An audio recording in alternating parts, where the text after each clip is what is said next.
Are there varying degrees of reward in heaven? That is, will some who go to heaven be rewarded with greater rewards than others? There are many who affirm that God will reward some more than he will reward others. But what does the Bible say about this question? Well, let's investigate that during the course of this study. First, we need to realize that there is an eternal reward. Before investigating whether there will be degrees of eternal reward in heaven, let's firmly establish that there will be a reward for some in heaven. The scriptures speak of there being a reward in passages like Matthew 6 and verse 1 and Matthew 10 verses 41 and 42. Also, to those Christians who are about to be persecuted in the city of Smyrna, Jesus said in Revelation 2 and verse 10, "Be faithful until death, and I will give you the crown of life." In Titus 3 and verse 7, it says that those who have been justified by God's grace will become heirs according to the hope of eternal life. Hebrews 5 and verse 9 also records that Jesus Christ became the author of eternal salvation to all who obey him. Furthermore, not only is it important to recognize God's promise of an eternal reward for those who keep his commandments, but that this eternal reward is in heaven. 1 Peter chapter 1 verse 4 says, "The incorruptible, undefiled, and unfading inheritance that is promised to Christians is reserved in heaven." Then, as the book of Revelation describes the great victory that is awaiting God's people, the heavenly city is pictured and described in Revelation 21 and 22. So there's clearly an eternal reward awaiting those who are faithful to the Lord in heaven. But is this reward better for some than others? Let's consider how the Bible answers this question. Those who affirm that there are varying degrees of eternal reward in heaven look to a few passages to affirm this belief. And while we'll not be able to consider every passage and every point about these passages, let's consider a few of the main passages that are used to support the belief of varying degrees of reward in heaven. First, in Matthew chapter 5, verses 10 through 12, Jesus says, "Blessed are those who are persecuted for righteousness' sake, for theirs is the kingdom of heaven. Blessed are you when they revile and persecute you and say all kinds of evil against you falsely for my sake. Rejoice and be exceedingly glad, for great is your reward in heaven, for so they persecuted the prophets who were before you." Some would suggest that their great reward implies that some would not be given this great reward.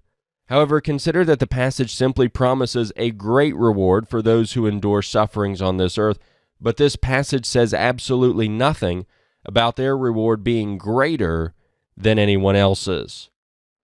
Next, in Romans chapter 2 and verse 6, it says concerning God, "Who will render to each one according to his deeds." Similarly, Matthew chapter 16 verse 27 says, "For the Son of Man will come in the glory of his Father with his angels, and then he will reward each according to his works." Some would suggest that these and similar passages teach that those who do a greater amount or perhaps a greater quality of good deeds will be rewarded in a greater way than others. However, the context of both passages suggests nothing of the sort. Instead, both passages only teach that we will either be rewarded or punished according to whether we do good or evil in our lives. Particularly, Romans 2, verses 7 through 11 indicates that there are only two options: eternal life to those who live for the Lord, and eternal punishment to those who do not live for the Lord.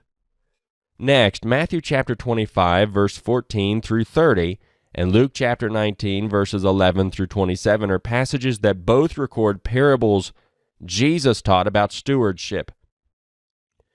Matthew 25 records the parable of the talents, and Luke 19 records the parable of the minas. Both talents and minas referred to a certain weight of a particular resource, like gold or silver or money. In both parables, individuals were given a certain number of talents or minas and were rewarded or punished on the basis of what they had done with what they had been given. And in both parables, the individuals who had been good managers of these possessions were rewarded according to what they had done. For instance, the man who had been given 5 talents was rewarded with an additional 5 talents, while the man who had been given 2 talents only received 2 additional talents as a reward. And some conclude that this represents varying degrees of reward in heaven, saying that we will be rewarded in heaven according to what we have done on this earth. However, I believe that this conclusion is pressing Jesus' parable too far.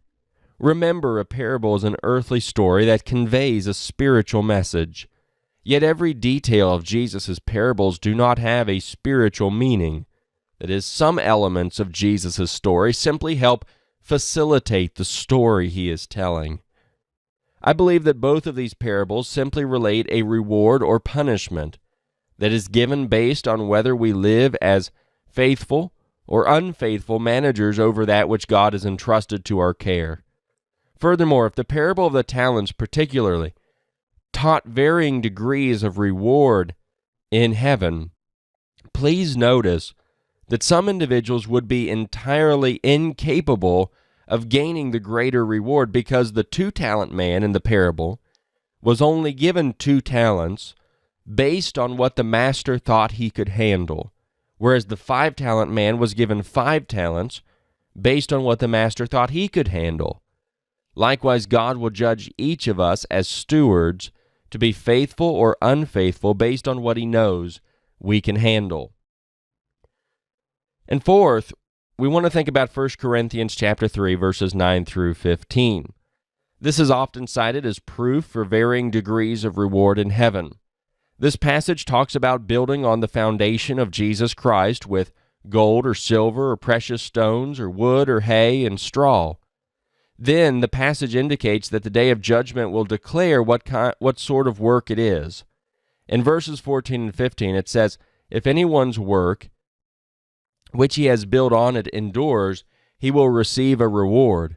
If anyone's work is burned, he will suffer loss, but he himself will be saved, yet so as through fire." Some conclude that this passage indicates some will receive greater rewards because it speaks of an individual who will be saved, though he will suffer loss. The implication is that he will suffer loss of his reward. However, this passage in its context is talking about converts. You can go back and read verses 5 through 8 to see that. Some individuals we help convert to Jesus Christ will not endure the fires, like the trials and temptations and persecutions of life. They're like the wood, the hay, and the straw. And whenever this happens, whenever they're unfaithful to the Lord, the one who taught these individuals is saddened. He suffers loss, yet he or she will still be saved. This passage simply says nothing about varying degrees of reward. Now, while the passages we've just considered are often used to claim that there are varying degrees of eternal reward, I hope that you now see that they do not. Instead of teaching varying degrees of eternal reward in heaven, the Scriptures actually teach that there is only one reward that is promised to all who are faithful to the Lord. Consider the following points as evidence. First, there are many Bible passages that speak of only one reward, and the same reward for all those who are faithful to the Lord. In Romans 8, verse 17, it says that the children of God are heirs of God and joint heirs with Christ, who will be glorified together if we suffer with Christ. Revelation 2, verse 10 speaks of only one crown of life for all who are faithful until death. Titus 3, verse 7 says that those who are justified by God's grace are those who have hope of eternal life. And note that nothing is said about differing hopes. Hebrews 5, verse 9 promises eternal salvation to all who obey Christ and does not mention anything about differing degrees of that salvation. Second, the Bible teaches that salvation is by God's grace and is not something that we can earn. Ephesians 2, verses 8 and 9 says, "For by grace you have been saved through faith, and that not of yourselves. It is the gift of God, not of works, lest anyone should boast." Simply put, the Bible teaches that there is nothing we can do to earn heaven once we have sinned, although God does command us to be obedient to Him. However, those who teach that there are varying degrees of reward in heaven teach that we earn a higher reward according to our deeds. Yet how is it possible for one sinner to earn a higher reward in heaven over another sinner, when neither one deserves heaven in the first place? Third, Matthew 20, verses 1 through 16 appears to teach an equal reward for everyone. This passage records a parable Jesus taught, and in the parable, Jesus talks of a landowner paying the same wage to his workers at the end of the day, whether they began their work early in the morning or later in the day. In the same way, everyone who is part of God's kingdom will be given the same reward for his or her obedience as others. And fourth, the Scriptures only reveal two options: eternal life in heaven or eternal condemnation in hell. This is evident from passages like Matthew 7, verses 13 and 14, and Romans 2, verses 5 through 11. The Bible simply never presents a view of there being multiple tiers to either. Instead, those who are obedient to the Lord will be rewarded with eternal life in heaven, and those who are not obedient to the Lord will be punished with eternal punishment in hell. Go and read Matthew 25, verses 31 through 46, and you'll be able to see that. Now, before we close, let me pose a few questions to anyone who would affirm a belief in varying degrees of eternal reward in heaven. First, if there are degrees of reward in heaven, which good deeds are more valuable than others? Second, if there are degrees of eternal reward in heaven, how can we earn them, since we've all sinned and deserve to spend eternity in hell? Third, if there are degrees of reward in heaven, how will there be no sadness there whenever some realize they missed out on the greater rewards? Fourth, if there are degrees of reward in heaven, just what are they? Fifth, if there are degrees of eternal reward in heaven, can an individual decide not to be as faithful to the Lord as he could have been and have an easier life and settle for a lesser reward?